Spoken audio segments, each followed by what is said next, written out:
So. Check, check, check. Is everybody out of bed?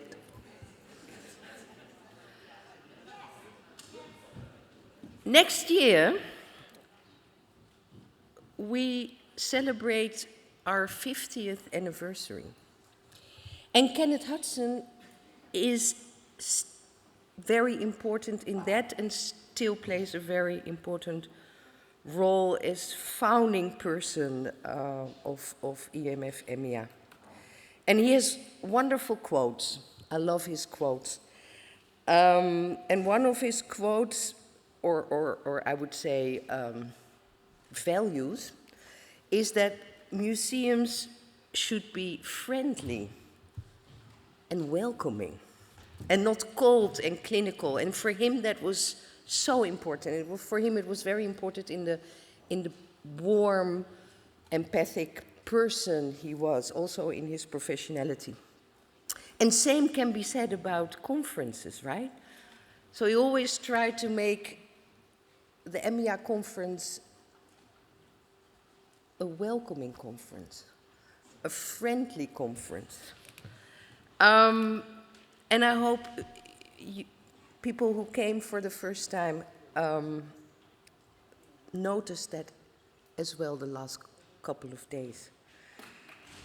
And what he said is if you create such atmospheres where you then can have spaces for humor, human connection, and courage. And I think courage is everything that is needed this morning and maybe also needed in this very dystopian time. So everybody, a good, warm, but most of all, courageous good morning. And it's my honor, it's really a great honor to introduce Nini Sanadiradze, former Director General of the Union of Tbilisi Museums in Georgia, and the recipient of the Kenneth Hudson Award for Institutional Courage and Professional Integrity of the year 2025. And it feels especially meaningful to welcome her here in Bilbao, in a city and a region with a strong history of feminist mobilization and public commitment to equality. And in this setting, it's good to see and hear Nini again and to reflect on her, with her on recognition, courage, and professional integrity. This award has a very particular place within the EMYA family. It's not simply an award for excellence, innovation, or public quality, although all those values matter deeply to us. It's an award that asks a more difficult question. What does it mean for museums and for museum professionals to uphold their public responsibilities when circumstances become difficult? The Kenneth Hudson Award recognizes courage, integrity, and the defense of the public role of museums when this is not easy, not comfortable, and not without consequence. The recognition Nina received invites us to reflect on the responsibilities of museums and museum professionals when professional integrity is put under pressure. At the same time, receiving such an award is not simple. Recognition can be honoring, but it can also be exposing, especially when institutional questions become closely connected to personal experience. It acknowledges courage, but it also carries an ambivalence.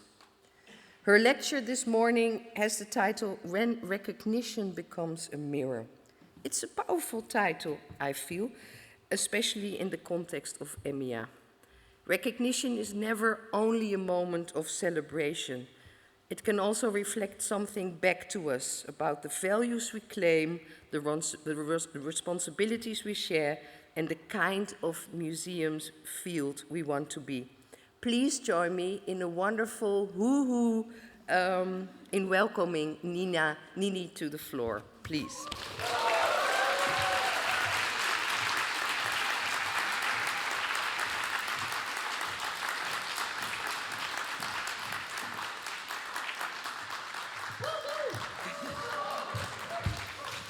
Oh, it's really oh from here.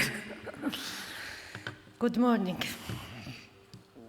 Good morning, dear colleagues and friends. It's really a pleasure to see you, all of you here. It's the big happiness and big hope to be here. To stand here with you today means a great deal to me. Perhaps even more than a year I could imagine 1 year ago. As you know, I come from Georgia, and English is not my native language, so I will speak slowly, but I will speak honestly. 1 year ago, on this stage, I received the Kenneth Hudson Award. Kenneth Hudson once wrote that good museum is not a treasury house, but a center of active communication. This idea has always been in my main lesson, my main motivation and my main path. Many of you may remember my surprise when dear Leontine announced the jury's decision. I was deeply moved, and I remain deeply grateful to all of you for the trust and for hope. And today, here I am again, without museum behind me, only with myself and with your support.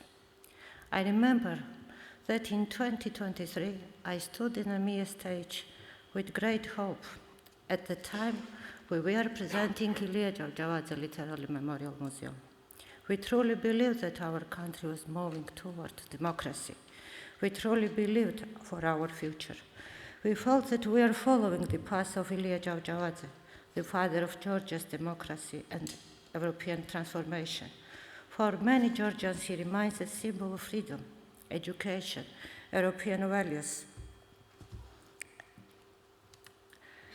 and the belief that culture and heritage can help transform society. But over the past 2 years, many things have changed. The reality around us has become more complex and more dangerous. In my country today, things are happening that it's different to believe, and sometimes it's difficult to understand and to explain. Peaceful protests are being punished. People are arresting simply for standing on the sidewalk or the holding an opinion different from the official line. Today in Georgia, civil society is under attack, as so culture. Every free voice is a target. Independent media is being erased. Journalists, activists, actors, doctors, and students are not staying silent. They are speaking out, but they are paying a heaviest price for it. Among them who has paid for the freedom is the journalist Ziama Globeli. Today, every free voice is a target. And yes, even the culture, even the museum, even a poet. Sviat Radiani, one of the Georgian most important contemporary poets, is in prison, together with many others. There are not only political facts, there are not political crises. There are culture and human tragedy, the moral crisis, because this reality tells us the fear becomes stronger than dialogue. And perhaps what is most painful, this is not a new experience for Georgia. We have seen similar realities before, especially during the year of Soviet repression. And this is why 1 year later I understand the award differently. For me, the name of Kenneth Hudson means many things. It's a support, responsibility, recognition, and hope. And at the same time, this recognition becomes a mirror, not only celebration, but reflection and active hope. And sometimes what we see in the mirror, because every day is different. Every day we make choice that becomes part of history, and every past day this became a personal for me. It was not an easy year, but it was also a year of learning, reflection, and discovery. During this time, I had the opportunity to work in Poland as a fellow Treasury Polonia program and the International Culture Center in Krakow. There I spent 4 months studying newspaper, archives and historical documents from 19th and 20th century. I saw how the story of Georgia is a fight for freedom and independence, survived even the most difficult times, even in exile and even under the pressure.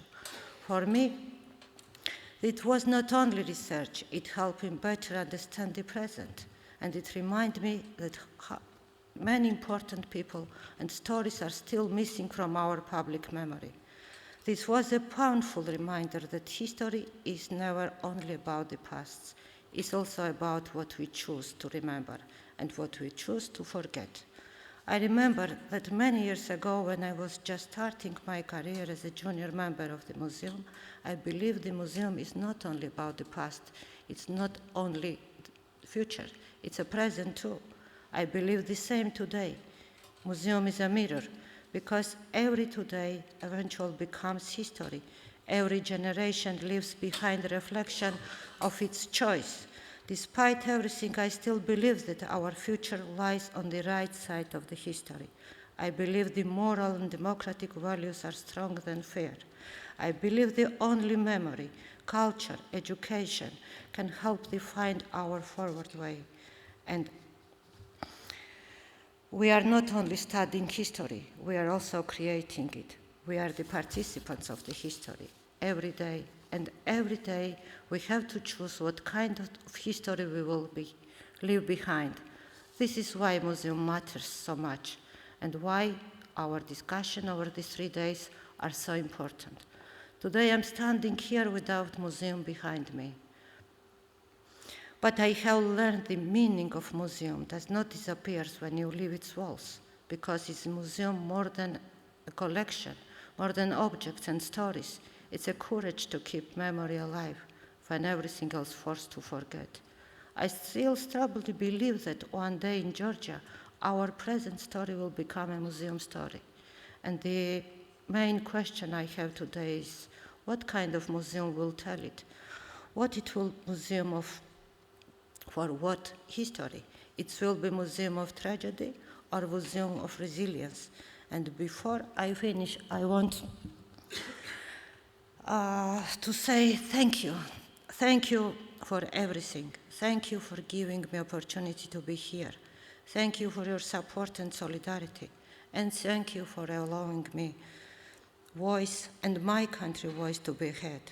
I would like to finish these words of a poet that cannot be here today, but whose powerful words remain with us. Thank you. Thank you for everything.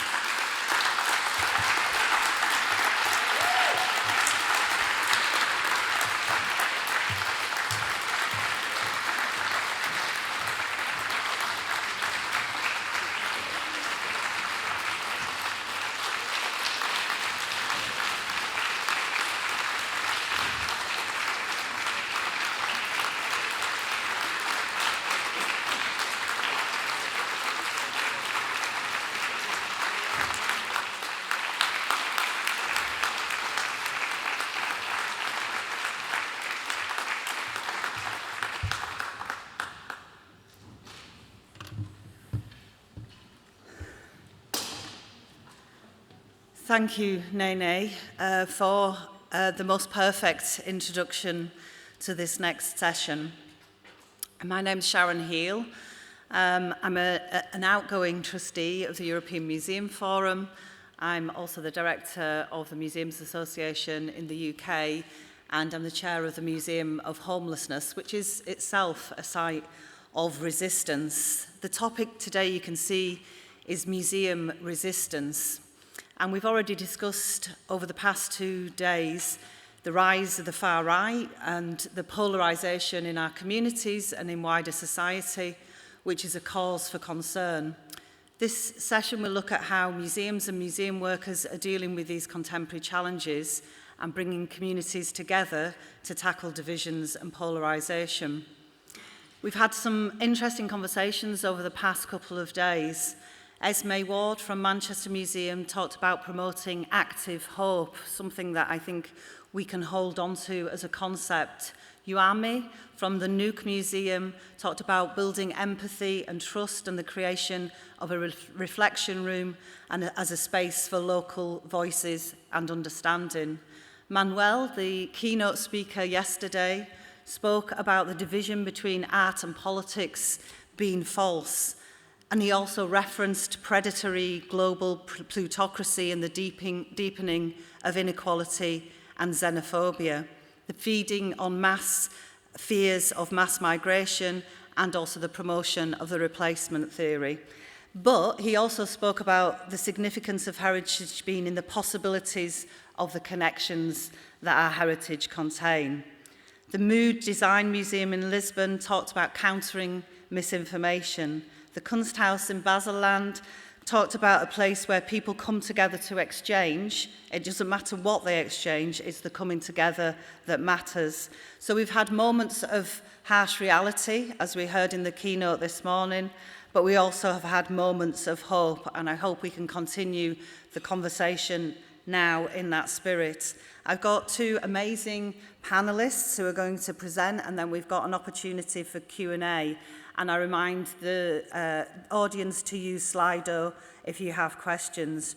I should also mention that we have apologies in the printed programme.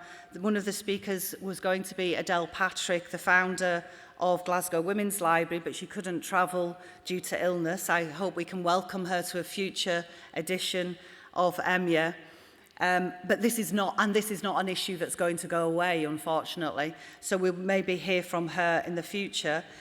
And we have Dusan Buran, who is a researcher from the Slovak Academy of Sciences in Bratislava and the Institute of Art History, and he was formerly, for 25 years, a senior curator of Slovak art at the National Gallery there, and Hannah Fox, the executive director of the Bowles Museum in the northeast of England. I'm going to hand over to Dusan first. There'll be two presentations and then an opportunity for a Q&A.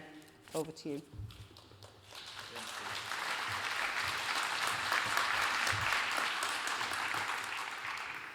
Thank you, Sharon, and thank you for inviting me with this a bit troubled topic I'm going to speak today. I wish I could present the Slovak National Gallery from completely different perspective, but in connection with the whole panel, I will focus on the chain of events of last 2 years and hope that this brings some needed new perspective on the role of museums in today troubled European society. In medias res, what you see in this slide is the Slovak Minister of Culture. Yes, and specifically, this is her post called "I was once again in the Slovak National Gallery." And what she does is basically, she was mocking on the, at that point, fresh collection display of the second half of the 20th century in the gallery, and particularly in front of a video of one Roma artist, and commenting these like very complicated structure of contemporary art, and basically dismissing the whole discussion. A minister of culture. And the exhibition was at that point not even 1 year old, and I will come back to that at in the middle of my presentation, but here just showing a couple of pictures and announcing some implications both for contemporary art in museum and also for a museum in a society as such. Followed her post, a high figure of the Ministry of Culture, the boss of her office, said, quotation, "The permanent exhibition of the Slovak National Gallery is a panopticon of psychiatric diagnosis with no artistic value at all." If you feel reminded of the rhetorics of the Entartete Kunst discussion in the 30s in the Nazi Germany, you're right. But this happened in March 2025. I note Slovakia, I'm not talking about Iran, I'm not talking about Belarus. Slovakia has been for last 20 years a member of European Union. And he continues, however, these times of open culture and pseudo-Soros ideologies in our national cultural institutions are definitely over. End of quotation. My presentation will be divided in two parts. Before coming to these troubled events, let me shortly introduce the Slovak National Gallery. This is situated in Bratislava on the embankments of the Danube River and was a subject of big reconstruction, basically lasting 20 years. It was reopened to public in full scale only 2022. Originally situated in water barracks in the center of town. Here are some plans from the 19th century. The southern wing was removed in 1944 because of the regulation of the river, not as an effect of bombing in the Second World War. And so we have still a lot of pictures of the whole area, including photos from the 19th and 20th century. From the very beginning, the Slovak National Gallery is a relatively young institution, and from the beginning it was situated in these premises. So this is the contemporary view on the courtyard, and these are the views to the front wing added to the Baroque ensemble buildings in the 70s. Now quite spectacular in 3 levels, providing 1,800 square meters of exhibition place in a center of the town, desperately heated by the general public until the recent reconstruction. Here you can see the whole area filled with exhibitions as in 2023. Also before the dismantling the institution. That's once again the front facade of it. The Slovak National Gallery has various missions. One of it was the building a critical, so-called critical museum. I'm just lending the words of great Polish art historian Piotr Piotrowski.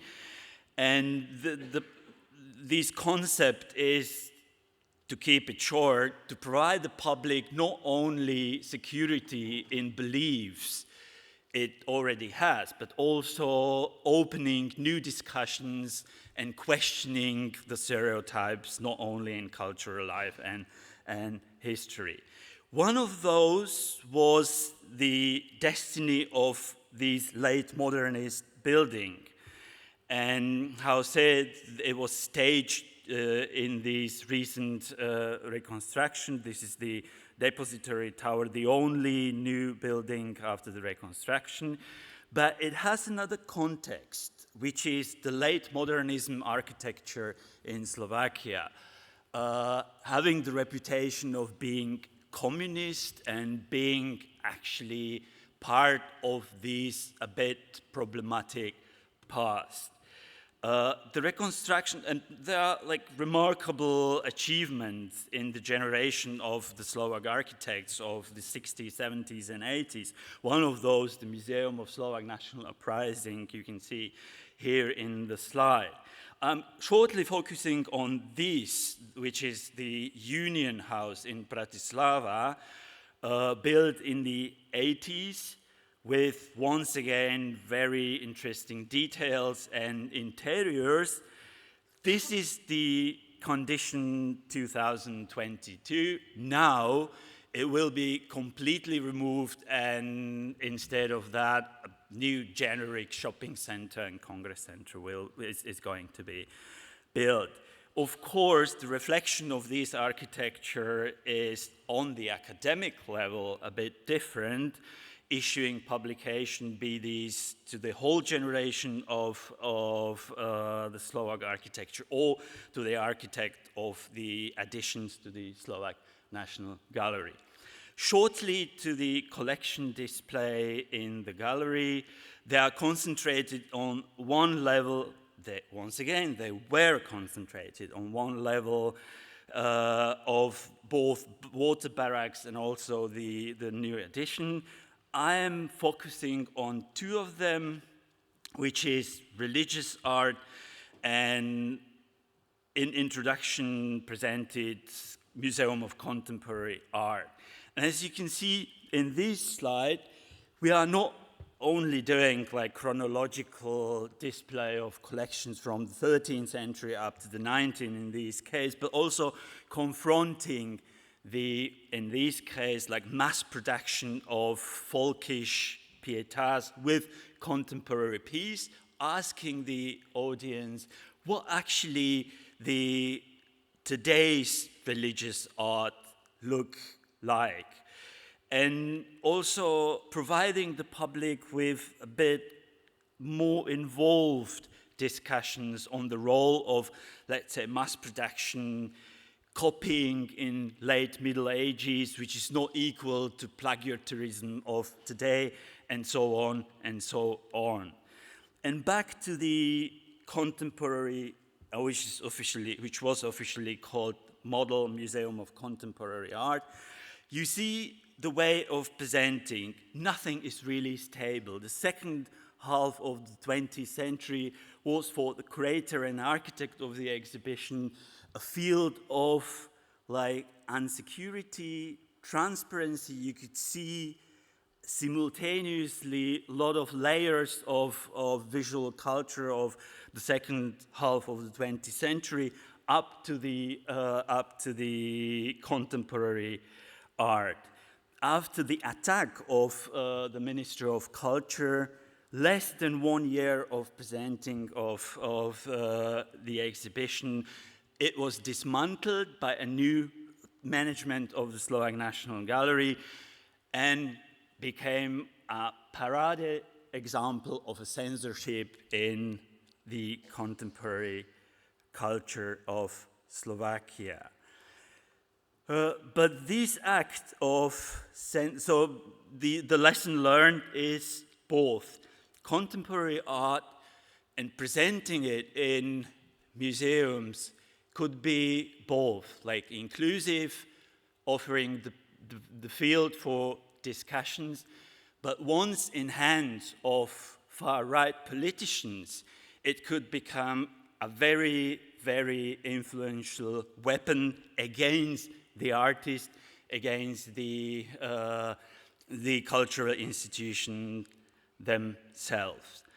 But the banning of the exhibition was only a bitter end of, let's say, half a year of institutional fight with the Ministry of Culture. I would even use the popular word Cold War between the Ministry of Culture and one of its national institutions. This is the former general director being there in position for 12 years and going through all these reconstruction, presenting with her team the new permanent display.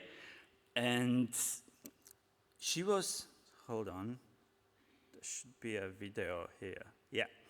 She was fired in August 2024, together with general directors of the Slovak National Museum, Slovak National Library, Slovak National Theatre, and so on.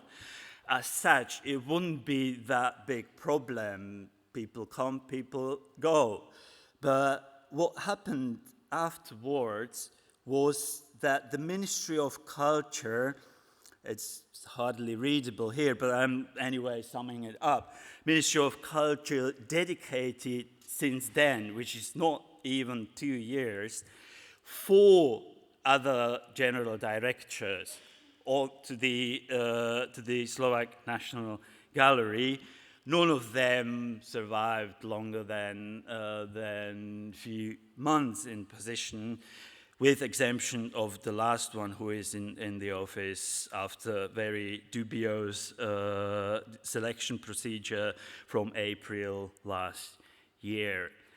And the reflection in media was huge, both national and international. And once again, I wish the gallery would be a topic of completely different context, but as it is, the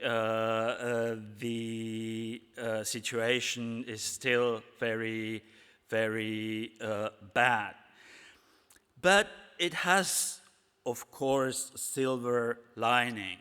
After more than 100 employees of the National Gallery were forced to leave in April last year, me one of them, the civil sector built a new initiative, not only from the members of former employees of the National Gallery, but also from National Theatre, National Library, and other institutions. And we started to do like public programs very adjacent to the gallery. This is a view from, like, quite boring one, from Hotel Courtyard. But there are like premises not belonging to the gallery, but to the city authority of Bratislava, which provided it back to the ex-employees of the gallery. And so we started to do pop-up exhibitions, discussions, concerts, and so on, informing the general public about what's happening at the gallery. This is a view into one exhibition summarizing all these events in Prague, in the Prague City Gallery. And I'm closing my presentation with the slides documenting a big international conference, first year 22, this year in May. And unfortunately, we realized that we are not alone in these troubles. And there is, for instance, this publication being accessible for free at the address. If you take a picture of this Artistic Freedom Initiative, you can unfortunately find a series of such publications, both from Poland, from Hungary, from Iran, from all possible countries, which means it's well documented, but at the same time, the tendency is growing, and more institutions are becoming the targets of such ministries and authorities. The new code of ethics, though the Slovak section of ICOM tried to reflect on these events and to bring it to the discussion, I don't think it really absorbs these bizarre cases when the authority is targeting its own institutions. But the more important is to speak about this on international forums, because once again, be warned, this is just the beginning of a tendency. Thank you very much.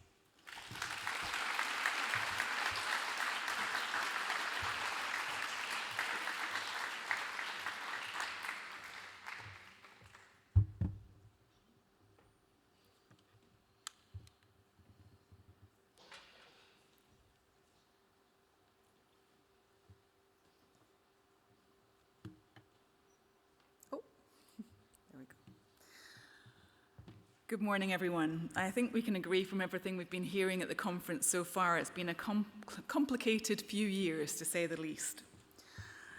The work hasn't got simpler, the environment hasn't got calmer, and the sense that cultural institutions are at the crosshairs of a much bigger challenge, one that we didn't start and don't entirely control, is something that I'm hearing from colleagues here and friends everywhere I go, particularly in the Europe and the USA. The details differ, but the pressure is recognizable.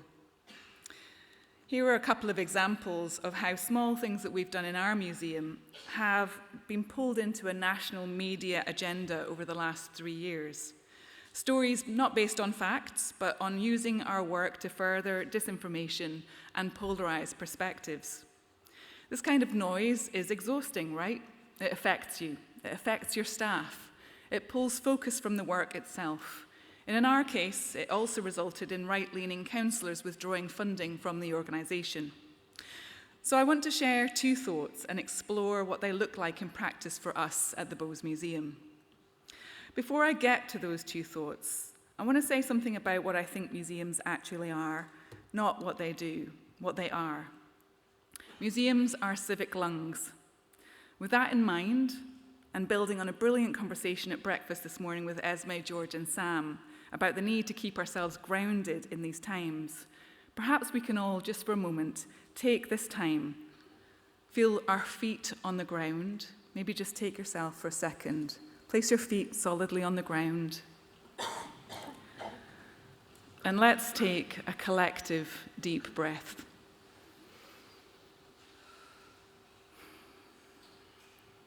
Just grounding ourselves in this moment together in our collective power.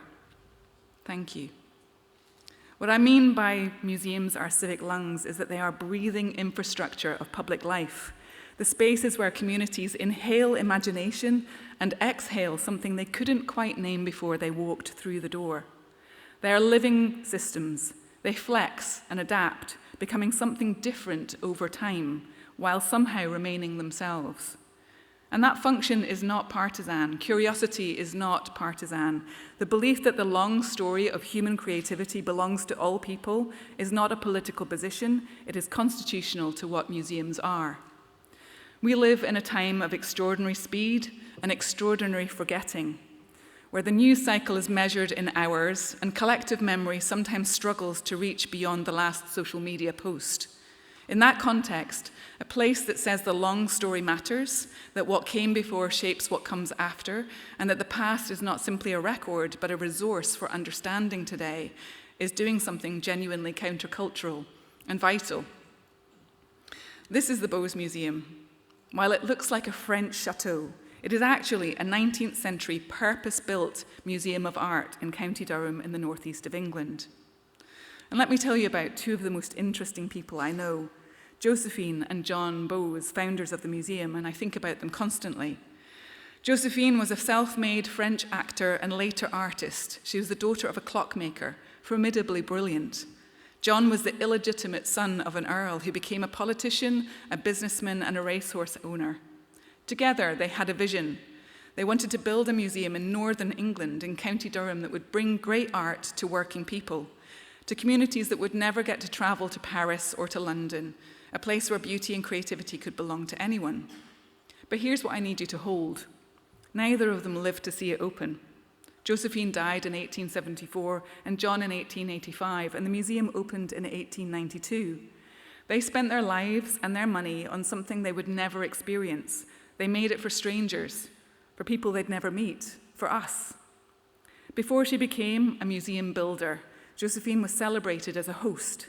Her salon in Paris brought together artists and aristocrats, working actors and writers, people of radically different backgrounds, in a room where difference was not a problem to be managed, but a condition that made the conversation richer. That instinct is present in every stone of the Bowes. It was always designed as a place of gathering, a place to encounter the unfamiliar alongside strangers. So my first thought is about time. I want to share the strategic shift we've made at the Bowes. It's genuinely changing how we operate. We're calling it Bowes 2092. This is the year we turn 200, our bicentenary, 66 years from now, well beyond my lifetime and beyond probably many of our children's and my grandchildren's careers. When I first proposed it as a strategic frame, my chair of trustees said, "You mean 2029, right?" And his response told me that we were onto something. Because the moment you set a horizon that far out, something really interesting happens. You stop trying to predict. You stop trying to control the short term, and you start asking a completely different type of question. From how do we respond to this funding cut and this political challenge, this news cycle, to what kind of institution do we need to be for our future communities, including ones we can't imagine yet? And that's genuinely harder to attack. Culture war framing lives entirely in the present tense. The long view is a different register. And when you ask what this institution needs to look like in 50 years to still be trusted, still be relevant, still be genuinely belonging to anyone, you're pushing a different thought process. A politician cares about long-term sustainability, a funder cares about community access across generations, and a trustee cares about conservation. These aren't partisan questions, these are human ones. I'm thinking this and calling this is like a stonemason. So think like a stonemason. This great medieval cathedral builders worked for generations they'd never meet, passing techniques down and building for people they didn't know. Josephine and John were stonemasons. They built something they'd never see open, and here it is 150 years later. What Bose 2092 asks of us is to be deliberate stonemasons, not to predict that we can, to pretend that we can predict the future. The thinker Margaret Heffernan has written about the fact that we can only meaningfully predict about 400 days ahead, and I think the last few years have proved her right. But we often get stuck in a 5-year strategy and short-term thinking. So a futurist approach frees us to imagine differently and to ask of every significant decision today, is this building the cathedral or is it patching the roof? It also re-anchors the values conversation in time rather than in politics. We're not saying we believe this because of our ideology. We're saying we believe this because these are the founding principles and values of our organization, and they stand for what this institution needs to be across generations for anyone. It's conservative with a small c, stewardship and continuity, but it's also progressive, building on something equitable and accessible for the future. It can hold both. But what's the cathedral actually for? So my second thought is about space. It's not just that it feels like people disagree more, it's that they have fewer opportunities to be in the same room as someone they disagree with. Through technology and the efforts of people pushing their agendas, we've sorted ourselves into neighborhoods, into news feeds and social circles that reflect back our own views to us. And the physical spaces where different kinds of people used to rub up against one another have been disappearing. Here I share in the UK, in Sure Start was a network of 3,000 children's centres. It was dismantled by austerity. These were more than early years provision. They were gathering places where people who would never have chosen each other as friends found themselves navigating the same experience of parenthood week after week, building trust across difference as a natural consequence of shared space. It's had a profound impact, that change and that halving of them in existence. So the question is, as gathering spaces have disappeared, what are taking their place? And are we as museums stepping into it with the seriousness it deserves? We have the means to do this. We have buildings and grounds and cafes and learning spaces and programming and the deep trust of communities built over decades. In the UK, last year's survey showed that 80% of people across the political spectrum see museums as important, and most say that their local museum makes them feel proud of where they live. So we're one of the few remaining institutions that genuinely work to welcome anyone through the same door at the same time. And the question is whether we're designing for that encounter. At the Bose, we've tried to answer that question seriously. The first way is about developing spaces as places that actively encourage interaction, connection, debate, and discussion with friends or with strangers, and we call them conversation spaces.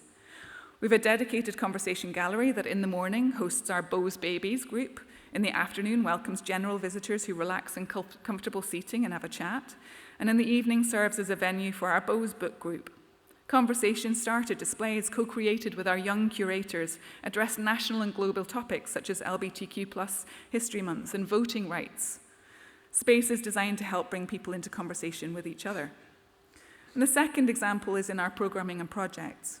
This is our Unheard Voices project, which brings learners at HMP Deerbolt, which is a male prison in our town, into genuine creative dialogue with our collection. These are people who cannot easily enter public cultural spaces and often haven't had that experience in their lives. The project brought the museum to them and them into the museum as curators, as people with something important to say about beauty, about history, about belonging. And objects from our collection are displayed in the prison.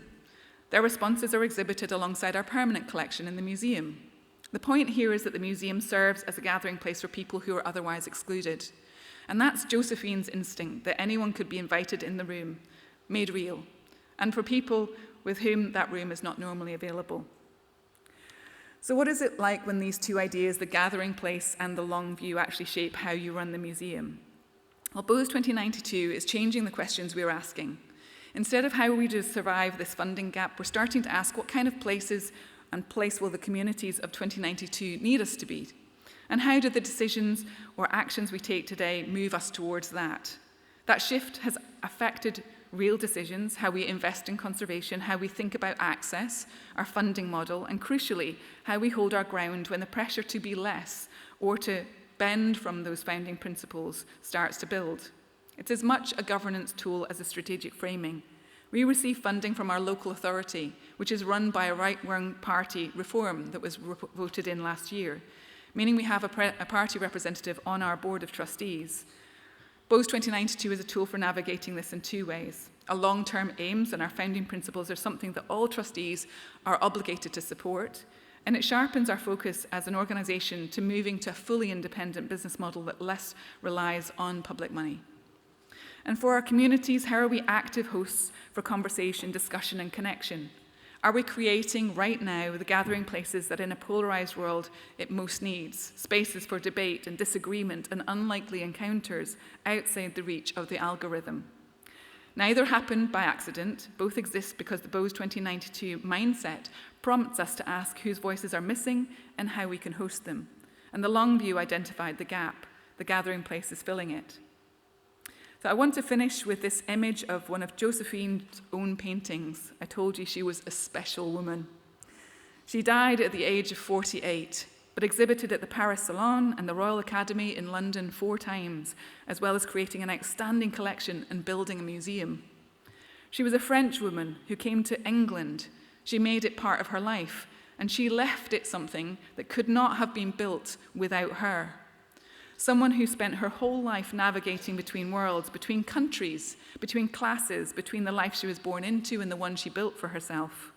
Perhaps that's why she understood better than some what it means to be in a room where you don't entirely belong, and what it means to make one where anyone can have the opportunity to. She built the BOWS Museum for the future, not for the people that she knew, but for the ones she couldn't imagine yet. And that's the long view, and the gathering place is one single act. We're her inheritors, and the questions she puts to us across a century and a half is not really about strategy. It's about the art of the possible in the face of adversity, and building hope and hospitality. And hosting the long view brings both. Thank you.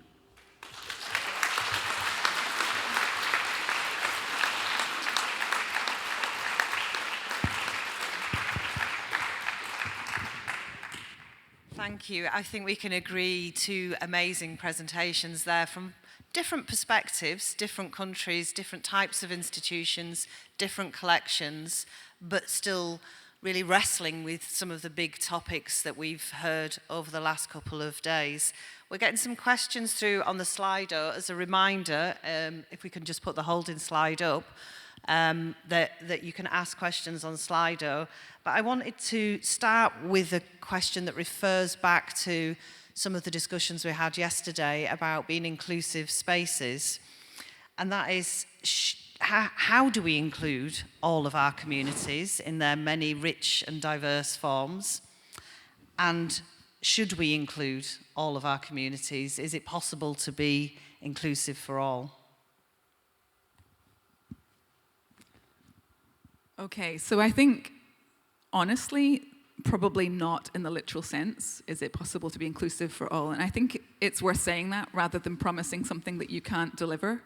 What you can do is, again, what I said is ask who isn't in the room and why, and make that a permanent question rather than a box that you're ticking once. I think inclusion isn't the same as a comfort for everyone. And I think Josephine's salon, as I think about her, worked because it brought together people who disagreed.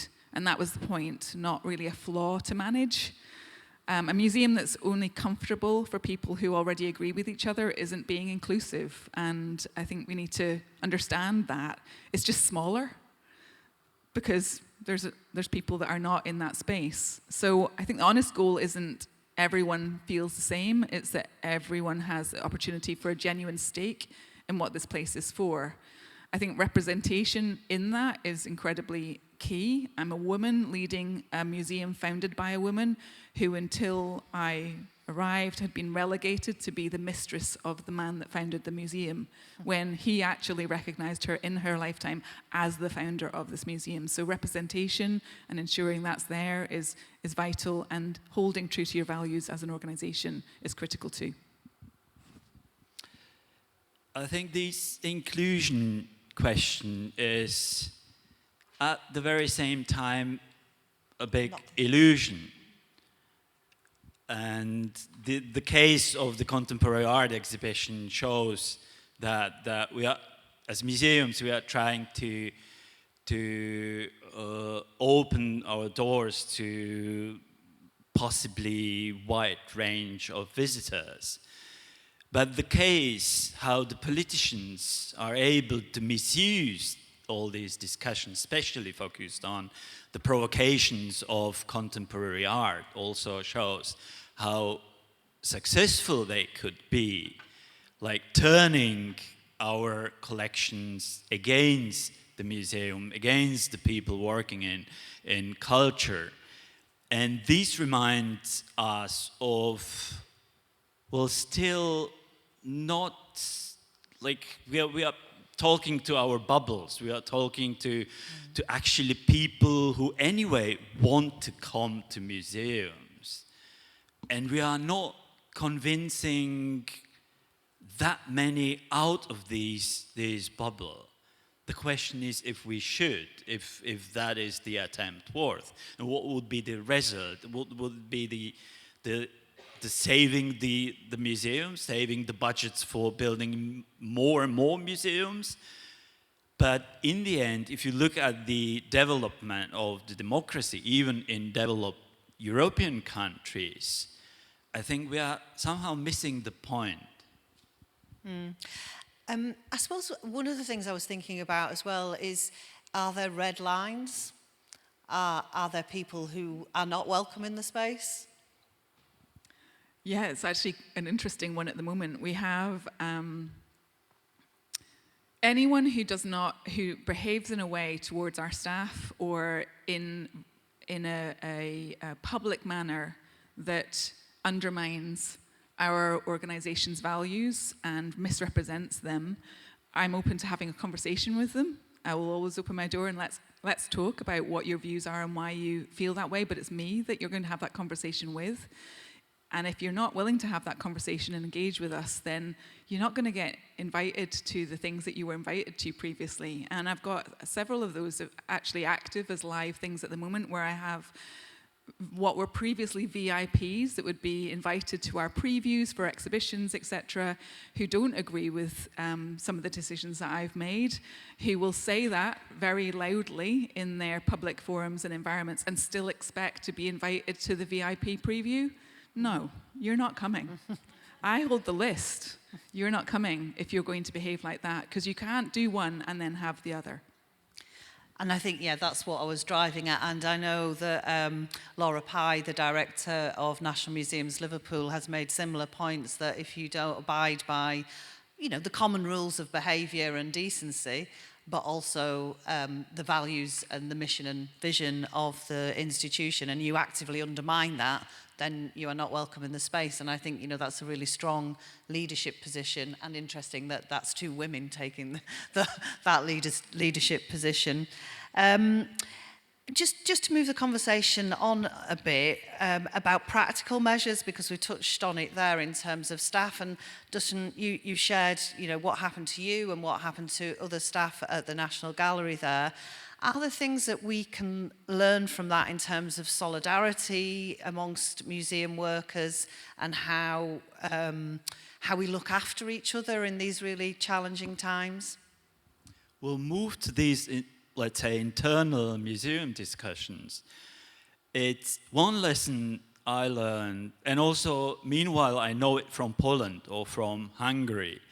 Then when the government level starts to attack its own institutions, it's very often the regional institutions and city institutions that provide you with this helping network.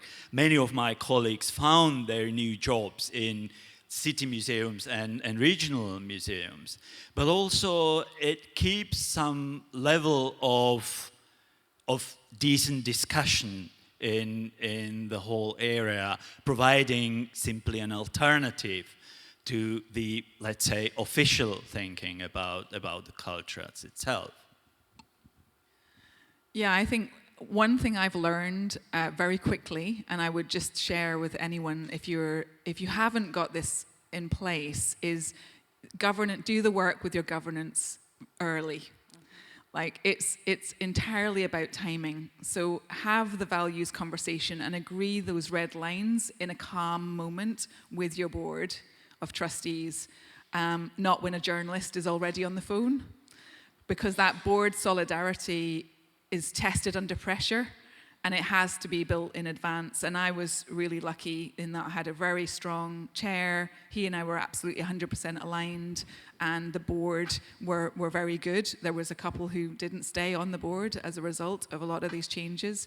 But I say you have to build that in advance. You can't manufacture board solidarity in a crisis. Brilliant, and that's a great tip. A slide popped up during the conversation, which those slides will come back at the end, and they contain some tips for how we build solidarity and how we deal with situations that Hannah and Dustin have described. And one of the things I was also thinking of was our front of house staff, because I think for all museum workers, from the director down, we have mortgages to pay, we need to pay rent, we've got families to support. So these are very real questions when people lose their jobs. But also front of house is front line in terms of some of those conversations. So I was conscious that in some of the presentations that we had over the last couple of days, people talked about the staff of the museum, but they didn't include the front of house staff in that total number or in that conversation. So what are we thinking about having that whole staff approach? For us, staff care has to be policy, not goodwill. It has to be policy. So frontline staff feel that scrutiny first. They're super sensitive to it because they're engaging with these conversations every day, and they need to know how they can answer those questions, if they should answer those questions, and how far they do go before actually the conversation gets handed on to someone else, and that's okay, because it can be on the desk, on the phones, or even reading comments. So when we had a couple of situations that went into national news, we were getting hate mail from across the world, and our policy was frontline staff do not read this. It is funneled through to a specific inbox that is for senior management. Senior management will deal with any repercussions from this. So it's really important. Those practical protocols around media exposure and clear internal communications aren't sort of a nice to have. The buck stops with the senior team in protecting and ensuring our staff feel good about being in the work environment. And Dustin, can you just explore a little more, because 100 staff losing their jobs or leaving the institution is a lot. Have you networked, stayed together in solidarity? Where do those museum workers go? Yes, this decision to leave, because not all 100 people were fired from the gallery, but also some were. It didn't happen from the evening till the morning. We had like pretty much the half of the year negotiating with new top management of the gallery, with Ministry of Culture, even behind the stage negotiations and so. But in the end, we didn't succeed. But on one hand, you are bound to, like, let's say, previous code of ethics of ICOM, which in one of the articles says that it's your professional duty to safeguard the collections and be there for not only the visitors but also the collected materials you're responsible for. But the big dilemma was, are we really losing this also? Are we really breaking some crucial rules once the situation escalated in where it touches your professional integrity? And that was a tough decision, but and many of my colleagues still remained at the gallery despite what happened. And there is this open culture initiative which now prepares so-called plan of recovery and sustainability of culture after the next election. And many of these colleagues, still being in these institutions, cooperate with this initiative, but on the anonymous base. So they don't want to show up as persons in public materials, because all the materials, we are like, that's the policy of these initiatives, to make them completely public and to discuss them with general public. That's really interesting. So there's a way of kind of subverting the process and the censorship and the control. And can I ask as well an additional question about how you worked with, or how, if you did work with other cultural institutions, because these culture wars don't apply just to museums, obviously we know this, but in your example, did you work with other cultural institutions? Absolutely. I mean, one of the achievements the current Ministry of Culture has done is uniting the whole cultural scene. There was two petitions against the Slovak Ministry of Culture, both signed by nearly 200,000 people. And so that Slovakia has, except these bizarre politicians, also a big tradition in civil society protests and so. So that it was not so difficult to build this community, especially when so many people were victim of these movements. It's not only like established institutions, but also many artists and many people collaborating with artistic production from like freelance area, and because not only institutions but also the Slovak Arts Council, the main source of money was taken by the Ministry of Culture. And Hannah, there was an interesting example in Durham of how institutions, including community organisations and others, work together. Do you want to share that? Yes, so when the new party Reform took over the local authority last year, one of the first things that they did was remove the funding from Durham Pride. And it was a really interesting experience, first in terms of what then the kind of sense of disbelief, I think, from people and communities of, oh right, oh okay, we voted for you, and this is the decision, the thing you're doing, purportedly to save money, which was, I think, £2,500. What's happened since then is the trade unions, because it's an environment and an area of ex-mining communities, and so the trade unions are incredibly active. There's a huge tradition of unionisation and miners' welfare in the area, and there's also a huge tradition and connection between the Pride community and LGBTQ plus community over the last 50 years, supporting miners who have experienced a lot of strife and challenge themselves when a Conservative government led them to go out on strike. And so at that point, the trade unions sort of said, well, hang on a second, we were fully in support of this community. They supported us when we needed help. We want to support them when they need help, so we will fund this. And so people came together and contributed money, and Pride happened just a couple of weeks ago and was a huge success. So that sense of communities coming together, and I also think really interesting because the people in both of these areas, so those folks who voted for reform, but also are part of those trade unions and part of those ex-mining communities, stood up and said, no, actually, I believe in this community and I want to support this community. So it gives me a lot of hope there. Exactly. When I read that headline in the papers, it gave me a huge amount of hope, because it shows how you can work around these processes. I'm going to just try and mop up some of the questions from Slido by putting a couple of them together. There's been a couple of questions about how to create international pressure to support museums, such as the situation that you described, and Nene as well. So how can ICOM and other international organisations or other institutions outside of countries that are under pressure, how could they help? How have they helped, and how could they help and support more?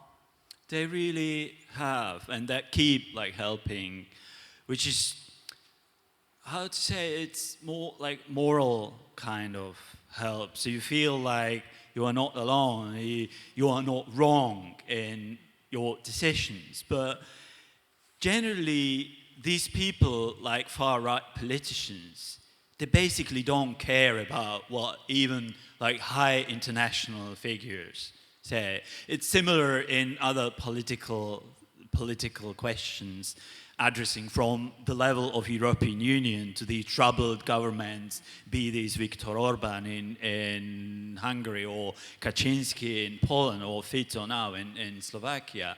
So they are used to much harder stuff to hear than some letter of complaint from ICOM. So it's generally something you feel like it's good to happen, but also you don't think that changes so much. Sure, but I think the idea of moral support and solidarity is useful in itself. And I think making sure this conversation is front and center. So I love the fact that this is part of what we're discussing today here. I know that the ICOM Exhibitions Conference in Quebec City is built around disruption and how far can we take this. So that sense of solidarity that comes by coming together with other people and saying, we're not alone, we've got this. We stand for clear values. Let's hold those values strong, and yeah, let's have each other's back. That kind of air cover as well, I think, is important too. And I think one of the things that has been mentioned quite a few times over the course of the last couple of days is the idea of the EMYA family, that all of those that have been nominated, all of those that have been candidates, all of those that have taken part in conversations at the awards, you know, come together in an act of solidarity around some common values, around human rights and democracy. So that's a really nice thing to think about, and important just even at the level of moral support. So there's two questions I'm going to merge here, hopefully. And one of them's quite specific about Buzz. How many people come to your open sessions, and how do you deal with any disruption within those open sessions?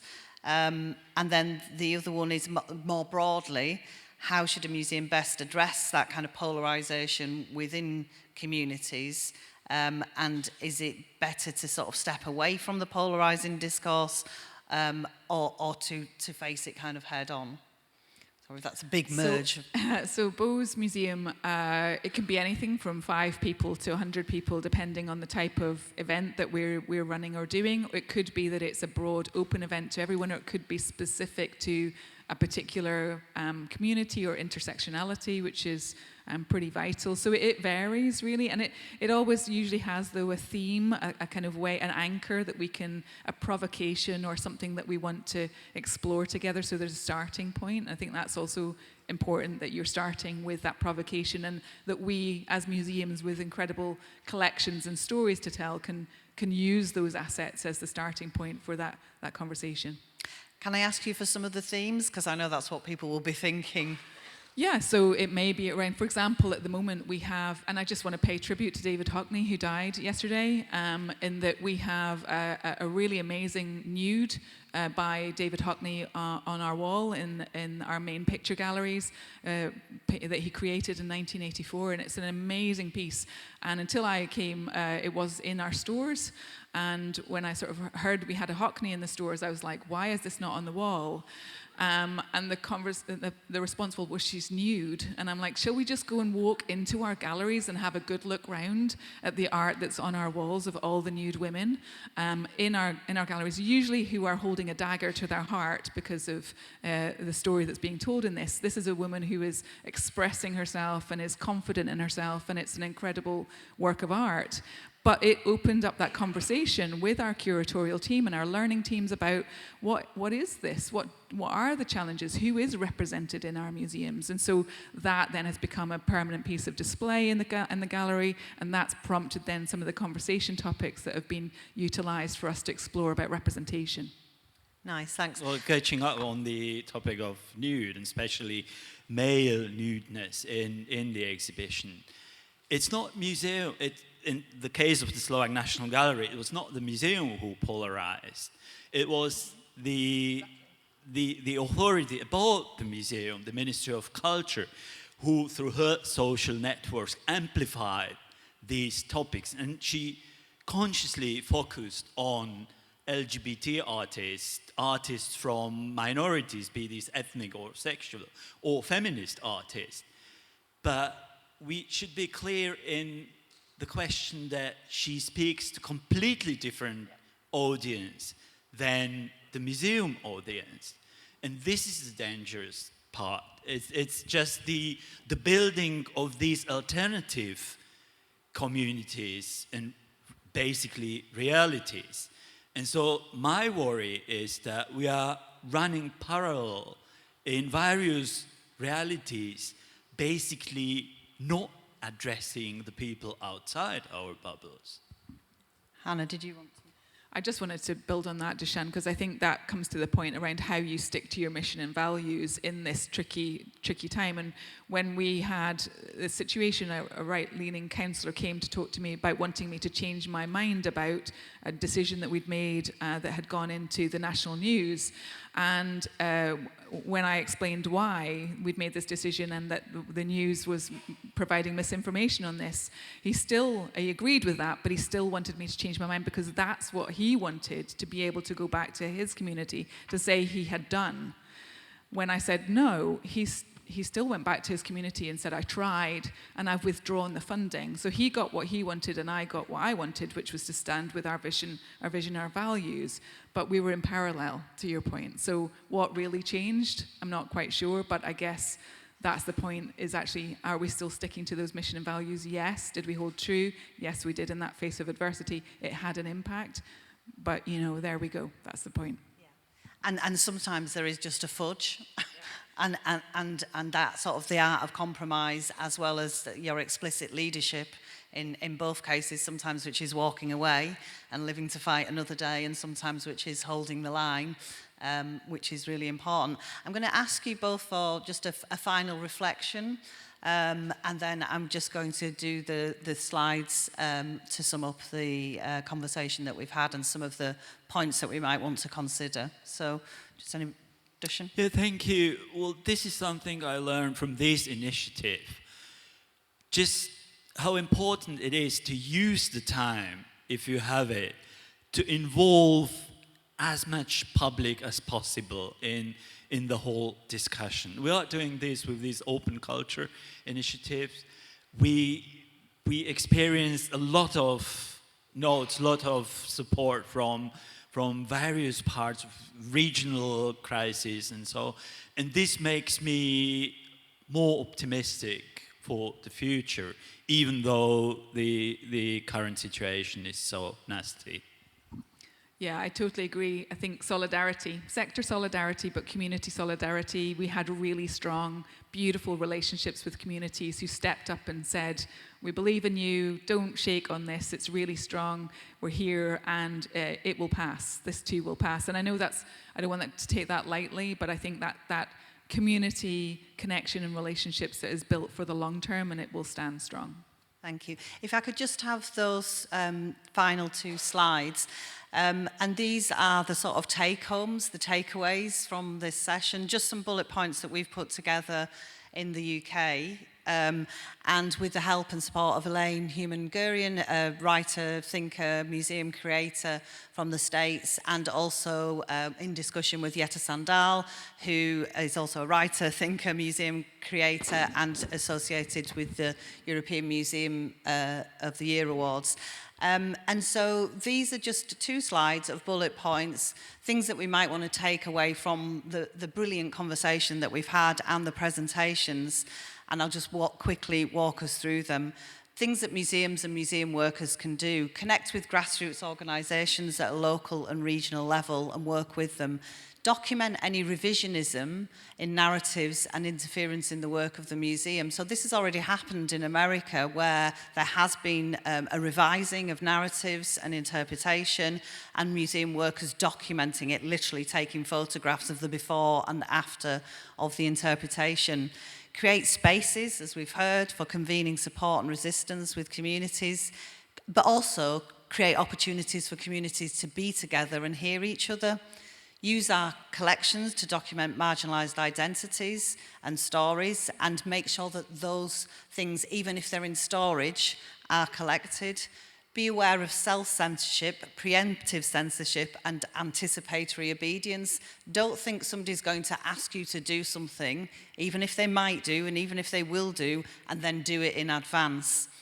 Use our ethical guidance and decide what our red lines are, and take our trustees, staff, and communities with us. And if I could just have the next slide, please. Or do I have to get up and do that? Oh, thank you. Use the law, including protected characteristics and statutory duties. There will be in the governing documents of your organisation and also in other legislation, things that might protect you in this situation. Sign up to community newsletters and sources of information that will give you the intel. Work with artists and creatives, we've heard about that as well today, because sometimes they can do the things that we can't do in the institution, and they can provide that mirror and shine that light on. Celebrate the wins and the good stuff, keep hope alive. As we've heard throughout this conference, it's important to do that. And I changed this slide to include Dushan's point about include the public in the conversation now about what culture is and what museums are, because if they have a distorted or a view or misunderstanding of what museums, heritage and culture are, then it's easier for the culture warriors to wage their fight. And the last point is just one about museum workers. Join a union, ask your union to take a stand on the issues that matter for our sector and our communities. So that's the end of this session. I just want to say again, a massive thank you to our panellists and to you sharing so honestly your leadership, your challenges and the way forward. Thank you.